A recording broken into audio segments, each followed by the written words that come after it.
Welcome to our channel. Today we how to automate API integrations with Zapier step by step clearly. To automate API integrations with Zapier, start by creating an account on the Zapier website. Once you're logged in, click on the Make a Zap button, usually found at the top of the dashboard. In the Trigger section, choose the app that will initiate the automation.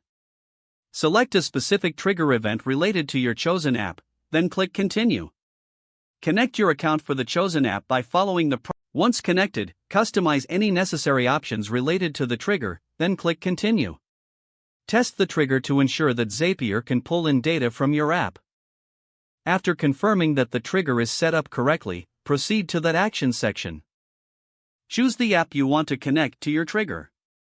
Select an action event that corresponds with the response you want the second app to take. Authorize and connect this app in a similar way as before. Configure the action by mapping the data from your trigger app to the fields in the action app. After setting this up, click Continue.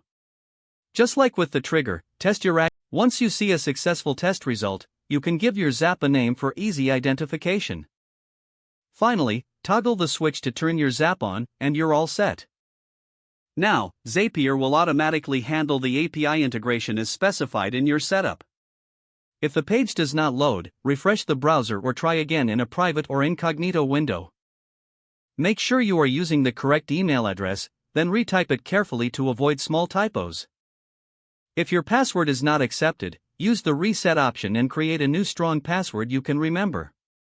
Check your spam folder for verification or security emails, then complete any requested confirmation steps. Enable two-factor authentication if available to improve account security and reduce unauthorized access risk. After signing in, review your profile details so your contact information and settings are accurate and current. If you see an error message, note it down and try again after restarting your device and internet connection. Log out when you finish, especially on shared devices, to keep your account and payment information secure. If the page does not load, refresh the browser or try again in a private or incognito window. Make sure you are using the correct email address, then retype it carefully to avoid small typos. If your password is not accepted, use the reset option and create a new strong password you can remember. Check your spam folder for verification or security emails, then complete any requested confirmation steps. Enable two-factor authentication if available to improve account security and reduce unauthorized access risk. After signing in, review your profile details so your contact information and settings are accurate. Don't forget to like this video and subscribe to our channel for more step-by-step tech guides.